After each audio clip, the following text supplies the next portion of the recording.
Assalamualaikum warahmatullahi wabarakatuh. Selamat datang kembali di channel Tak Dikenal.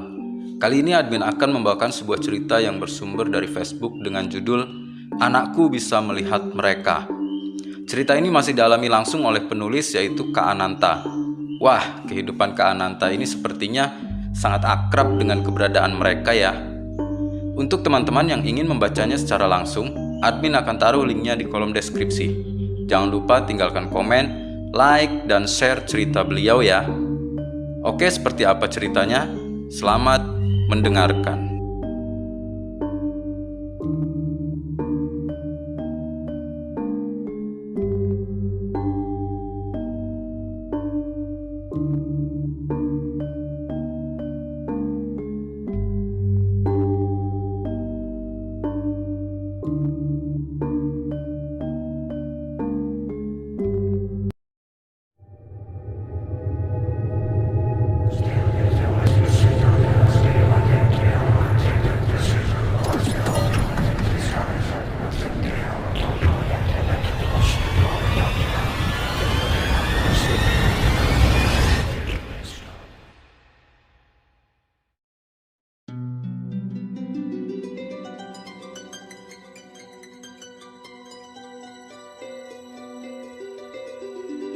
Bu, ngapa sih om itu liatin adek? Adek jadi takut. Rengek anak sulungku. Mana dek? Itu di jendela, ujarnya lagi sambil memeluk dan membenamkan diri di pelukanku. Aku yang penasaran refleks memperhatikan arah jendela yang dibaliknya langsung laut.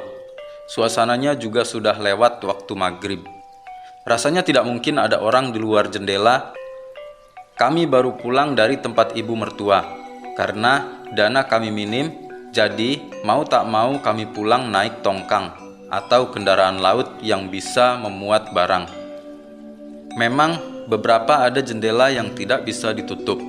Ada kemungkinan karena rusak. Aku pun paham apa yang sedang dialami anak spesialku itu. Langsung kupeluk erat ia seraya kubisiki. Mungkin om itu hanya numpang lewat dek. Udah, jangan diliatin, merem aja ya, ujarku menenangkan.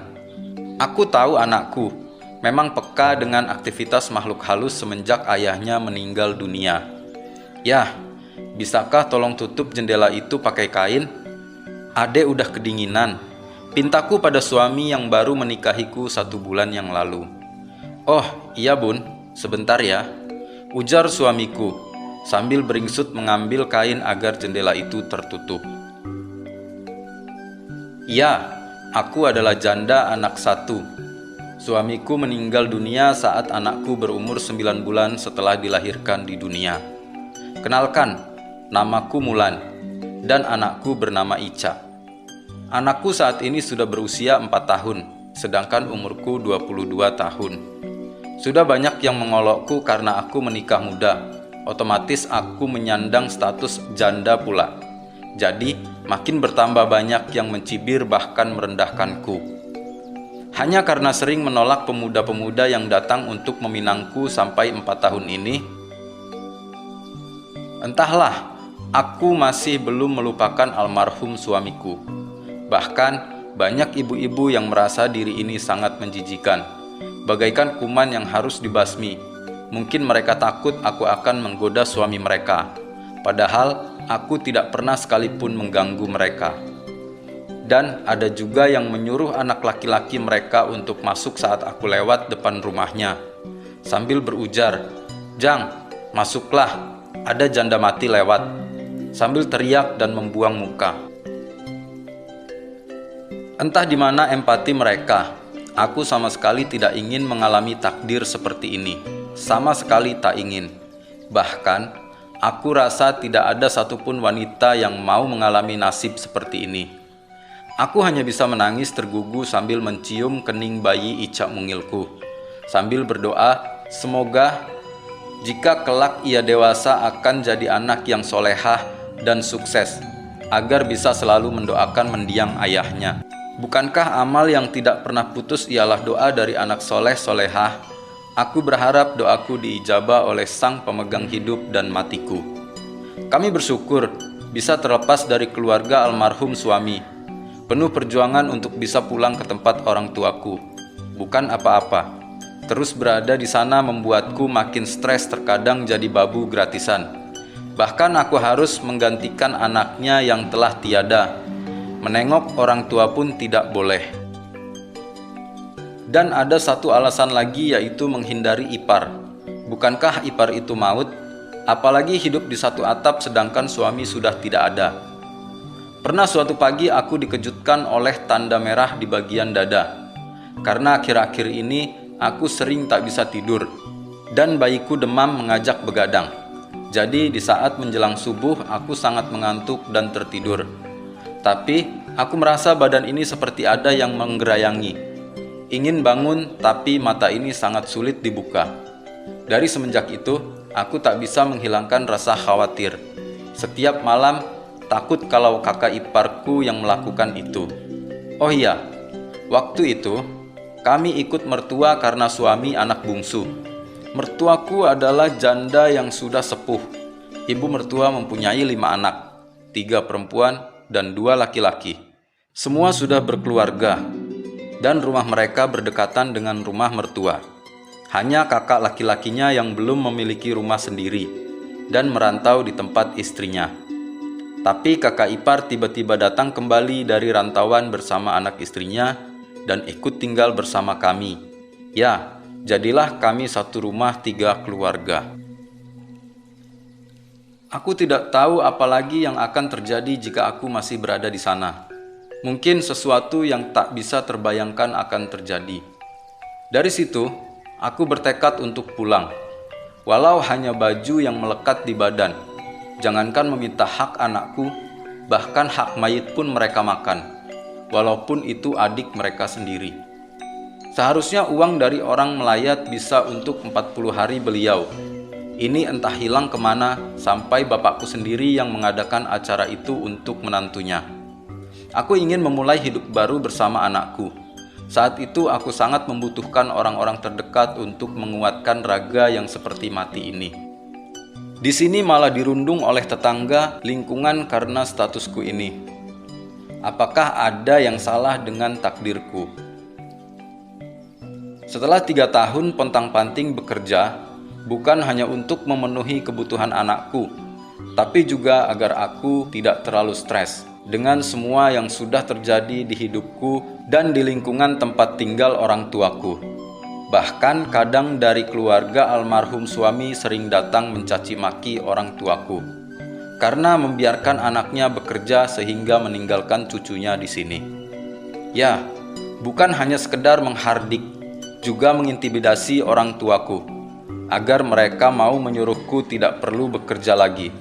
Sedangkan kebutuhan gadis kecilku mereka tak mau tahu dan tak pernah ada keinginan untuk membantu kami membesarkan anakku mengenai biaya. Pernah di saat aku bekerja, tiba-tiba orang tua memberi kabar bahwa anakku direbut secara paksa oleh mereka. Ya, di waktu itu aku hanya pasrah dulu dalam kurun waktu 2 minggu. Selain agar mereka tahu bagaimana mengurus biaya susu anakku selama 2 minggu, dan juga kontrak kerjaku yang sebentar lagi akan habis. Belum juga 2 minggu, Ayu ipar tiba-tiba menghubungi. Kata mereka, Ica kecilku demam, dan terus mengigau memanggil namaku. Aku pun panik dan tak tahu harus bagaimana. Kerjaku kurang fokus. Sudah keputusanku untuk berhenti kerja. Kuutarakan permintaan maaf dan menceritakan alasanku berhenti bekerja. Syukur alhamdulillah bos tidak marah terhadap keputusanku. Dia mengerti dengan keadaanku sekarang yang sedang mengkhawatirkan buah hatiku. Singkat cerita, aku pun sudah sampai di desa orang tuaku. Setelah beristirahat sebentar, aku pamit dan meminta restu dan doa orang tuaku agar aku dimudahkan menjemput cucunya tanpa banyak drama. Setelah selesai, aku pun pamit dan langsung bergegas menjemput Icaku. Anakku kesayangan, separuh jiwaku, bahkan segala-galanya untukku. Dan, tara, Setelah aku sampai dan bergegas menyalami mantan mertuaku yang kebetulan ada di teras rumah sedang mengajak Ica kecilku bermain. Hatiku sakit pilu melihat anakku. Terlihat begitu kurus dan ya Allah pakaiannya kumal dan koreng di sekujur kaki dan tangannya. Aku hanya bisa menangis dalam diam. Ya Allah, mengapa aku seteledor ini? Aku merasa seperti ibu yang tak berguna membiarkan anakku menderita. Bahkan anakku sudah tak mengenaliku lagi. Pelan-pelan kuajak Icaku jalan-jalan dan membelikan makanan. Setelah dia mengingat aku ibunya dan mau kubujuk pulang, mulailah drama Esmeralda. Ups, hahaha. Mulailah keluhan keluar semua dari mulut-mulut mantan ipar. Yang susu sudah habis 2 kotak, belum jajan anakku, belum biaya di waktu anakku sakit. Oh begini rupanya. Sedangkan ibu mertua memaksa aku untuk menginap barang sehari 2 hari. Akhirnya mengalah itu jurus terakhir agar tak ada larangan lagi saat aku meminta izin pulang. Dan ini kesempatan emas bagiku untuk mengambil surat-surat seperti surat nikah, sisa bajuku yang dulu dan satu lagi album pernikahan kami. Agar nanti di saat anakku bertanya seperti apa wajah ayahnya, aku bisa menunjukkan foto ini. Ketika aku memasuki kamar ini, rasa sakit terasa lagi. Bayangan dia masih terekam jelas di ingatan. Rindu sangat rindu, walaupun hubungan kami masih terbilang baru, hanya 1 tahun bersama. Tapi semua yang dilewati kami begitu berarti. Seperti baru kemarin dia pamit untuk bekerja, dan selang beberapa hari ternyata hari di mana beliau pulang tinggal nama, bahkan memandang wajahnya untuk terakhir kali saja aku tidak kuat. Mungkin kalau belum ada Icaku, aku sudah gila. Cerita kali ini aku akan mengajak teman-teman pendengar semua untuk flashback ke belakang. Sore itu, bayiku yang cantik sudah mandi. Aku ajak duduk nyore di teras rumah bersama mertua dan tetangga. Sedangkan para ayu ipar sedang menghadiri resepsi tetangga yang lumayan jauh. Hanya aku, mertua, dan Ayu, istri kakak ipar yang posisinya sama denganku sebagai menantu di rumah ini. Tiba-tiba ada suara motor yang sangat aku kenal. Ya, itu motor suamiku, gegas kulihat. Tapi ternyata itu bukan suamiku melainkan kakak iparku, kakak kandung suamiku. Dia mengendarai motor adiknya bak kesetanan. Sampai motor masuk ke selokan di dekat rumah, lalu setelah itu dia pingsan. Kami bingung dan takut karena dia hanya pulang sendirian. Karena waktu mereka berangkat ada 8 orang, suami dan kakaknya dan kakak ipar. Selain itu ada 4 orang anggota lain yang juga masih saudaranya. Mertuaku histeris dan ikut pingsan. Kami bingung. Kami berusaha untuk menyadarkan mereka berdua. Sekuat tenaga kami angkat satu persatu ke atas rumah, karena memang rumah mertuaku itu rumah panggung. Setelah diolesi minyak angin, mertuaku sadar dan disusul kakak ipar. Setelah diberi minum istrinya, baru dia mau cerita. "Mak, mana Ayu? Mana? Kumpulkan mereka semua, Mak," ujar kakak iparku dengan suara bergetar, sambil meraung menangis dan membuat kami semakin bingung. "Ada apa, Kak? Mana adik kakak?" ujarku seraya ikut menangis. Firasat istri sedang bekerja, bahwa ini pasti kabar tidak baik-baik saja. "Mak, Andi hilang, Mak," ucap kakak ipar sambil membelakangiku. Jeder, itu nama suamiku. Bagaikan petir di siang bolong menyambar di atas kepalaku. Jantungku seolah berhenti berdetak, dan akhirnya semua gelap. Beberapa saat kemudian aku tersadar. Kepalaku berputar seolah dunia ini runtuh. Kenapa aku ada di kamar? Apa yang terjadi? Gumamku sambil menatap seluruh sudut kamar, mengingat-ingat apa yang barusan terjadi. Aku hanya sendiri, tak ada satupun yang menemani. Hanya tangisan dan raungan yang terdengar silih berganti. Astagfirullah, ya Allah, apa semua ini mimpi? Gumamku dalam hati sambil mencoba mencubit lengan tanganku. Au, ternyata ini bukan mimpi. Ya Allah, Yakinkan hatiku ya Rob, semua pasti baik-baik saja. Kutekan dada ini dalam-dalam menahan gejolak detak jantungku yang seakan-akan meledak. Aku yakin semua akan baik-baik saja. Suamiku hanya hilang, bukan berarti akan meninggalkan kami, ujarku menguatkan hati. Ya, suamiku baru 5 hari berangkat kerja bersama ketujuh saudaranya. Baru ini dia mau bekerja ikut saudaranya memotong kayu di hutan jauh dari desa kami. Padahal sebelumnya dia selalu menolak diajak kerja seperti itu.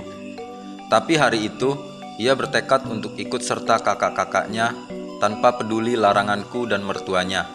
Ia hanya mendengar nasihat ibunya. Suami mau berangkat kerja kok dilarang? Mau makan apa kamu? Makan cinta? Seru ibu mertua yang ternyata sedang mendengarkan perdebatan di luar kamar. Aku hanya bisa elus dada. Aku peluk erat tubuh kekar suamiku itu sambil berbisik. Adek hanya takut terjadi apa-apa sama kakak di sana. Adek khawatir kak. Udah dek, di sana bukan hanya kakak sendiri. Banyak kok orang di sana. Ini juga demi kebaikan kita, terutama masa depan anak kita. Ujarnya sambil melepaskan pelukanku dan mencium keningku. Aku hanya bisa mengalah dan berdoa semoga semua baik-baik saja. Karena aku tahu ini semua desakan dari saudara-saudaranya agar suamiku mau membantu pembuatan rumah kakaknya dan membantu melunasi sangkutan hutang mereka. Aneh kan? Memang saudaranya selalu merongrong penghasilan kami yang baru 2 tahun menikah. Belum lagi ibu mertua yang banyak mau. Beli ini, beli itu, ujung-ujungnya dikasih ke cucu perempuannya yang sudah menikah. Lelah rasanya ingin protes, tapi apalah daya, hanya menantu. Salah ngomong sedikit, sudah pasti dikeroyok omongan dari ipar. Beberapa hari sebelum berangkat kami sempat izin dan meminta restu orang tuaku. Sudah pasti bapakku melarang keras, sedangkan di sekitar rumah banyak yang butuh pekerja, walaupun hasilnya tak seberapa. Kerja di sini saja nggak perlu jauh-jauh, apalagi masuk hutan. Banyak bahaya di sana, bapak khawatir. Insya Allah aman pak, di sana juga banyak orang, nggak aku aja. Ya sudah, berangkatlah, hati-hati di sana. Tidak boleh bicara sembarangan, sholat sempetin. Namanya kita di wilayah orang, jaga adab itu penting. Iya pak, ujarnya. Malam Selasa sebelum berangkat. Dek, nanti kalau kakak berangkat, adek tuh makan yang banyak, biar gemuk. Nanti kakak pulang, adek makin cantik. Ujarnya saat kami ada di peraduan. Iya kak, cepet pulang, gak usah lama-lama ya, adek nanti rindu. Ujarku sambil memeluk manja lengannya. Dan akhirnya kekhawatiran terjadi juga sore ini, setelah 5 hari keberangkatannya. Padahal semalam aku bermimpi dia pulang memelukku dan Icakku. Mimpi itu sangat nyata hingga aku terbangun saat merasa sakit pada telingaku yang ternyata terjepit anting yang patah.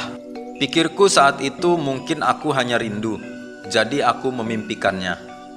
Bergegas aku keluar dari kamar karena sudah banyak tetangga dan saudara jauh berdatangan. Suasana rumah sudah riuh mengerubungi Kak Irul yang baru saja bangun dari pingsannya setelah sekian kali. Aku mencoba lagi mendekat dan bertanya sebenarnya apa yang terjadi. Tak ada jawaban yang jelas yang kuterima, hanya pelukan dari beberapa tetangga dan ayu ipar yang ternyata sudah pulang, sambil berbisik agar aku kuat. Dek, yang kuat ya. Kita berdoa sama-sama, semoga Andi cepat ditemukan. Kakak kalian yang ikut kerja di sana sudah mencari sejak Jumat sore sampai sekarang belum ada hasil. Kita sudah kerahkan semua orang agar ikut mencari Andi. Semoga segera ketemu. Ucap Kak Ida, kakak tertua suami. Cepat kasih kabar bapakmu, agar bapak juga ikut mendoakan biar cepat ketemu. Ucapnya lagi lirih. Iya yuk. Gegas ku cari ponsel di kamar dan menghubungi bapak. Assalamualaikum pak. Waalaikumsalam. Iya Nok, kenapa? Suaranya sepertinya habis menangis, ujar bapak sambil panik. Kak Andi hilang pak. Bapak doakan saja semoga cepat ditemukan. Ya, jangan nangis. nanti bapak sama uakmu ke sana. Iya pak, assalamualaikum. Waalaikumsalam. Tiba-tiba Ayu Yus datang bersama Icakku dalam gendongannya dengan linangan air mata. Nah, Dek Icak haus mau mimi. Kasih dia asimu dulu, sambil menyerahkan Icakku. Kenapa dek? Apa udah ada kabar dari sana? Tanya Ayu kepada Ayu Yus. Belum yuk, aku hanya khawatir sama Andi. Tadi Icak ku ajak ke depan jalan, tiba-tiba Icak berceloteh. Dada ayah, sambil menggerakkan tangannya seolah-olah melihat ayahnya pergi. Aku takut yuk ini pertanda, ungkap Yu Yus sambil terisak. Ya Allah yuk, aku takut yuk, ujarku tergugu bertambah khawatir. Ya Allah, cepat pertemukan suamiku dalam keadaan apapun.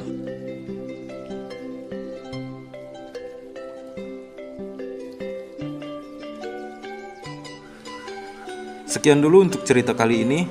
Jangan lupa share, subscribe, like, serta nyalakan loncengnya supaya kamu tidak ketinggalan cerita terbaru dari channel ini. Akhir kata dari admin, see you.